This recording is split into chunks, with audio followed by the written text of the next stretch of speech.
rounded paradise. Get your toast! Life goes on.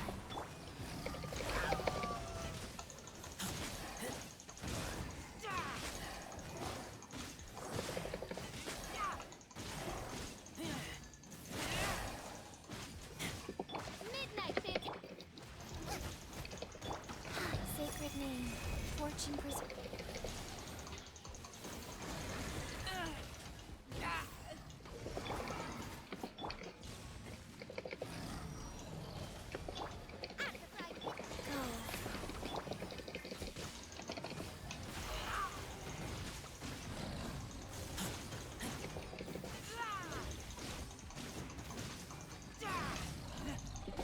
Shadow Raven, nice and spicy.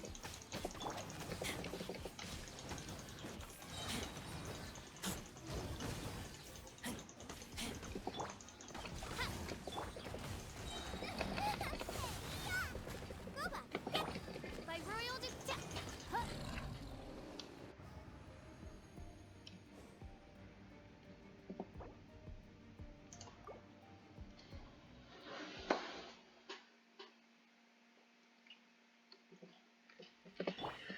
Salut à tous, c'est Ultra Spitfire et aujourd'hui je voulais vous présenter une de mes teams préférées qui est basée sur Razor.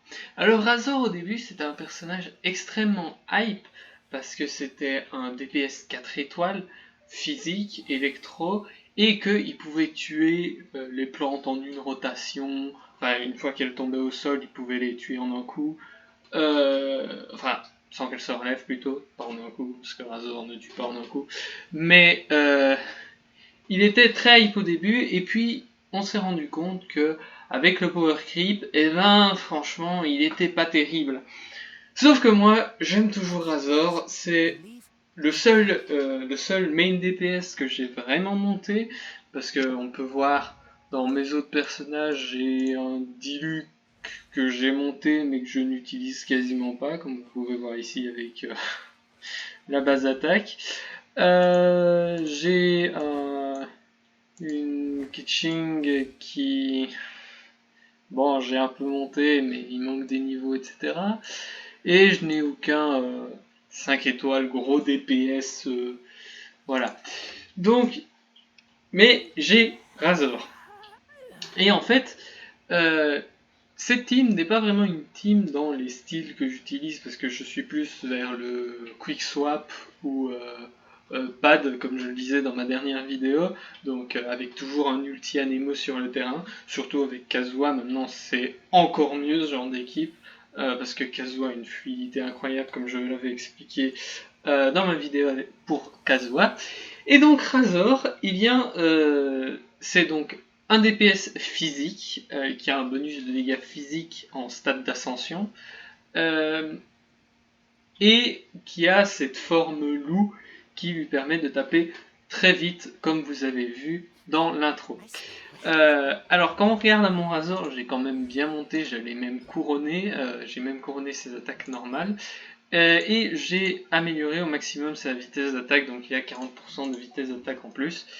Alors, pourquoi est-ce que Razor est un bon DPS pour moi? Alors, c'est sûr, il a subi de plein fouet le power creep, mais il y a toujours des bonnes choses à prendre de Razor. Alors d'abord, c'est un électro. Et un DPS physique, c'est bien qu'il soit électro ou cryo, parce que du coup, vous n'avez pas besoin de prendre un électro et un cryo pour de la supraconduction. Petit rappel, supraconduction qui baisse la résistance physique de 40%, ce qui est quand même un gros boost pour les attaquants physiques. C'est pour ça que là est toujours joué avec une Lisa ou une Fischl ou peu importe. Donc voilà. Ici, mon Razor, je le joue avec Chi-Chi, parce que justement, supraconduction. En plus, Chi-Chi, son E a un healing passif qui permet à mon Razor de rester plus longtemps sur le terrain, vu que quand son E tourne, il y a 3 rotations de healing.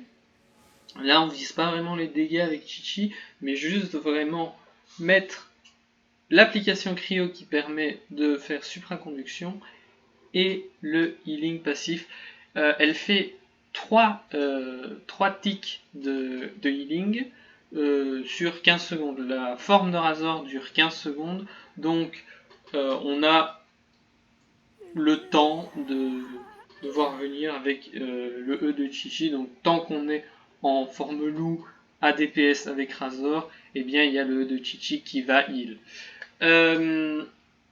Ensuite, j'ai ajouté à cela Xianling. Alors pourquoi Xianling plutôt que Xingqiu par exemple, qui avec les attaques normales de Razor, ils vont très bien ensemble parce que on peut faire beaucoup d'électrocution. Eh bien juste parce que ça faisait boum. C'est bête à dire, mais c'est exactement ça. Overload, donc oui, j'ai oublié le nom. Surcharge, voilà.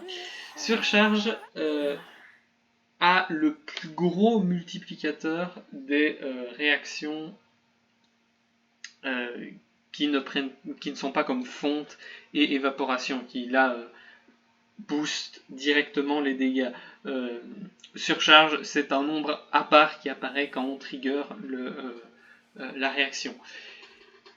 Et donc en fait c'est le plus gros multiplicateur. Certes, il y a un knockback, donc quand vous tapez, enfin quand surcharge est déclenchée, les ennemis vont être envoyés en arrière, mais disons que Razor est extrêmement fort sur du mono-cible. Razor n'est pas un personnage qu'on veut vraiment utiliser quand il y a beaucoup d'ennemis.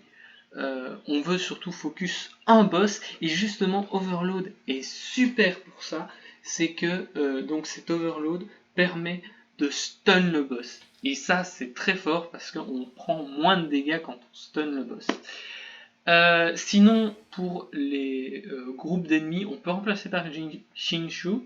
Et là, du coup, on a de l'électrocution qui se déclenche sur tous les ennemis. Et le dernier membre de l'équipe, c'est donc Fischl. Pourquoi Fischl? Eh bien, si vous jouez Xiao, vous connaissez déjà ce problème, c'est que Razor, dans sa forme loup, ne peut pas générer de particules. Et donc, il faut soit une batterie si on veut directement recommencer, soit activer le passif enfin, pas passif, la résonance électro, que quand on utilise une réaction basée sur électro, eh bien, on peut récupérer une particule élémentaire toutes les 5 secondes. Et en gros, avec ces deux-là, eh bien, on a cette possibilité de le faire. Donc de régénérer l'énergie de l'ulti de Razor. Comme vous l'avez vu en intro, mon Razor avait quasiment directement sa forme de loup de nouveau régénérée. Ensuite, une autre raison pour laquelle j'ai pris Fischl au lieu de, par exemple, Beidou, c'est parce que Oz reste sur le terrain.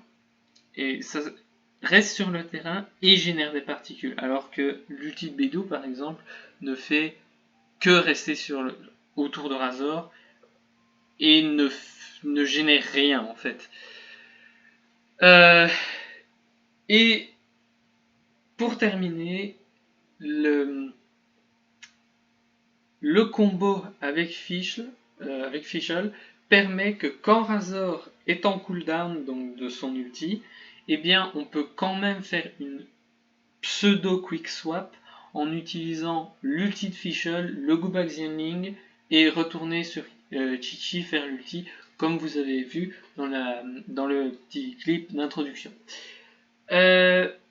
Maintenant, on va passer à mes builds. Je ne pense pas que c'est la façon la plus optimisée de jouer ces personnages, mais c'est la manière avec laquelle je suis le plus à l'aise. On va commencer donc avec la star Razor.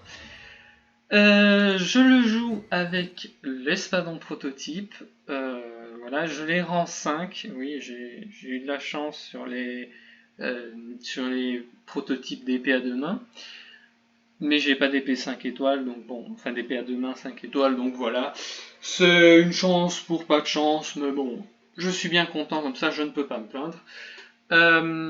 D'ailleurs, avec les nouveaux boss, maintenant c'est plus simple d'obtenir ces prototypes, donc je vous dis, à part si vous jouez Noël, allez directement sur l'espadon prototype, l'attaque en substat, c'est le plus simple, le passif est très fort, donc voilà, je ne peux que vous conseiller cette arme. Ensuite, je lui ai mis 4 gladiateurs, alors, ça c'est sujet à débat en fait. Parce que 4 gladiateurs, c'est fort, mais le mieux, ça resterait quand même 4 flammes blêmes. Pourquoi? Parce qu'en fait, on gagne 50% en plus de dégâts physiques, et 50%, c'est beaucoup dans ce jeu en bonus de dégâts élémentaires. Enfin, si c'est physique, mais je vais quand même dire élémentaire. Et on ne perd pas les 18% d'attaque en plus.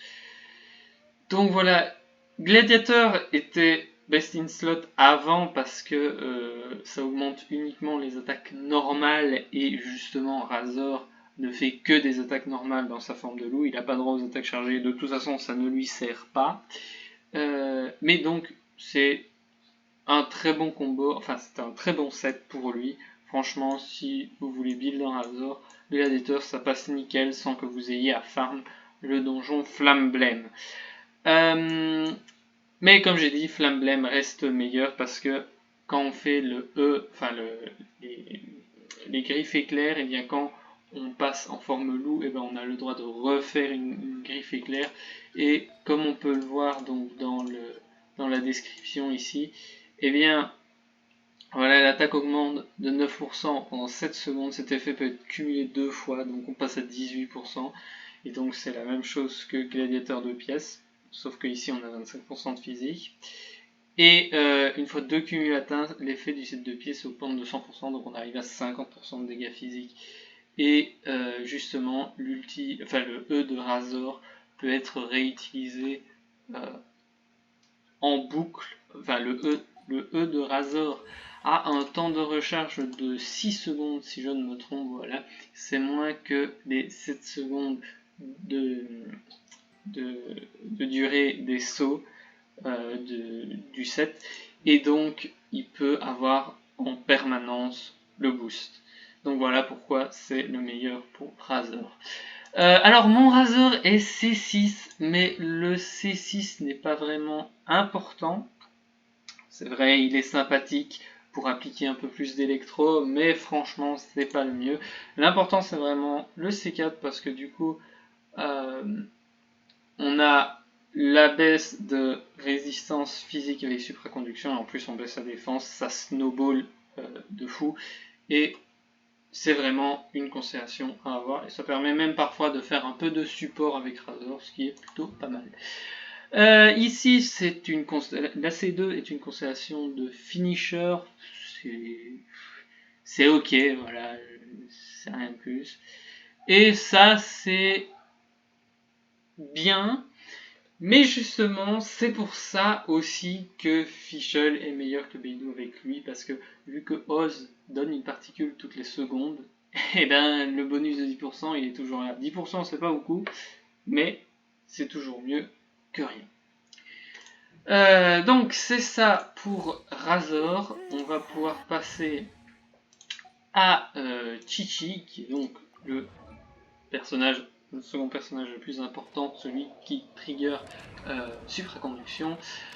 Je lui ai donc mis la flûte avec 4 pièces amour chéri parce que je veux qu'elle soigne autant que possible. On a donc bonus de soins. Cette coupe-ci n'est pas celle que j'utilise d'habitude. D'habitude c'est une coupe attaque. Mais je l'ai mise à mon Chongyun parce que je n'avais pas de coupe cryo. Donc voilà, mais dites-vous que d'habitude c'est une coupe attaque. Recharge d'énergie parce que son ulti est intéressant à avoir quand on est dans une phase où Razor ne tape pas. Et sinon pour le reste, voilà, c'est pas hyper intéressant. Chi-Chi C1, j'ai pas eu de chance pour ça, mais bon, anyways. Voilà, les talents, c'est pas hyper intéressant de monter les talents de Chichi. C'est bien, mais c'est juste pour le soin. Ah oui, peut-être voir les stats. D'ailleurs, les stats de mon Razor sont à augmenter. Vous pouvez voir ici que c'est ridicule. Il me faudrait beaucoup plus de taux crit et de dégâts crit. Mais le set gladiateur étant le set gladiateur, eh bien, on fait avec ce qu'on a. Chichi, on a... Voilà, c'est pas important, taux crit, dégâts crit. Voilà, comme ça vous avez l'attaque. Ensuite, on va passer à Xianling. Celle-ci, c'est le build un peu exotique de mon équipe, parce que je la joue full EM, sauf bonus de dégâts pyro, mais ça c'est autre chose, enfin c'est, parce qu'il faut pas exagérer non plus, voilà, vous pouvez voir, c'est pas incroyable, mais il faut beaucoup de recharge d'énergie pour Xianling, parce que son ulti coûte 80. Et certes, Trigger, la résonance électro aide à recharger, mais sinon elle a vraiment du mal. Il faut vraiment jouer de la recharge d'énergie. Mais vous pouvez aussi jouer la lance de Favonius, que j'ai d'ailleurs, mais que j'ai eu relativement tard, et donc c'est pour ça que je ne l'utilise pas. Mais donc je joue le fléau du dragon, il n'a pas une grosse base d'attaque, mais il a beaucoup de maîtrise élémentaire, et justement, vu que la réaction surcharge n'est pas basée sur le fait de faire un coup et que la réaction amplifie le coup, mais que surcharge est un coup à part, et bien c'est à la limite plus intéressant de build full maîtrise élémentaire, mais uniquement dans une team surcharge, parce que sinon ouais, ça sert à rien de build full maîtrise élémentaire, il faut des dégâts pour qu'ils soient augmentés à la base par les réactions. Donc voilà, je les raffine en 4, c'est bien, mais sans plus. On a ici, sinon une bonne alternative, c'est l'arme craftable chez le forgeron, qui est donc une lance recharge d'énergie, et vu qu'elle a besoin de recharge d'énergie, bah, c'est pratique. On a donc ici 4 pièces sorcières. C'est pas tant pour le fait qu'on peut avoir un gros bonus de dégâts pyro, mais parce que ça augmente de 40% les effets de surcharge.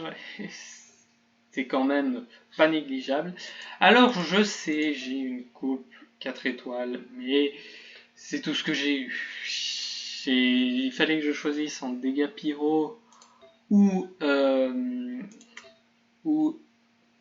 diadème maîtrise élémentaire. J'ai choisi de mettre de la maîtrise élémentaire sur le diadème. Voilà, c'est un choix. Voilà, donc ce build est vraiment fait pour mettre la pyrotation et qu'elle fasse un maximum de dégâts et la réavoir le plus vite possible. Donc voilà, c'est vraiment l'idée de Max Xianling. D'ailleurs, j'ai monté ses talents un minimum, mais c'est clairement pas nécessaire vu que le gros des dégâts se fait sur surcharge. D'ailleurs, c'est un build un peu économique, on va dire, parce qu'à la base, je n'aime pas jouer un gros DPS avec les supports autour. Je préfère avoir des quick swaps ou des pads, comme j'ai dit tout à l'heure. Et donc, mais ces teams-là nécessitent plus d'investissement pour chacun des membres, alors que là, justement, avec Electro, eh bien, c'est un peu la cheap option. On peut monter sans avoir à monter les talents, et donc ça facilite beaucoup les choses. Mais ce n'est pas le plus efficace, évidemment. Et enfin, on a donc Fischl.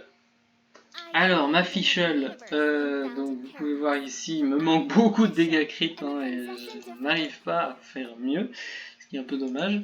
L'arme, j'ai l'arc rouillé parce que je peux toujours profiter des supraconductions de Razor et donc taper à l'auto-attaque. Mais je voulais dernière corde, et en fait je l'ai eu 2 fois il y a très peu de temps, et donc je n'ai pas eu le temps de le monter malheureusement. Mais dernière corde, je pense, est bien meilleure, vu que de toute façon on veut quand même switch, et on veut toujours avoir Oz sur le terrain, et c'est Oz qui bénéficie des dégâts ici. Donc voilà, c'est bien, mais disons que c'est la seconde meilleure arme pour cette situation-ci exacte. Nous avons ensuite les artefacts de gladiateur, de colère, de tonnerre. Pourquoi? Parce que c'est Oz qui va taper, et ce n'est pas intéressant de mettre le set, comment il s'appelle, le set colère de tonnerre en 4 pièces, parce que il faut pouvoir taper après avec...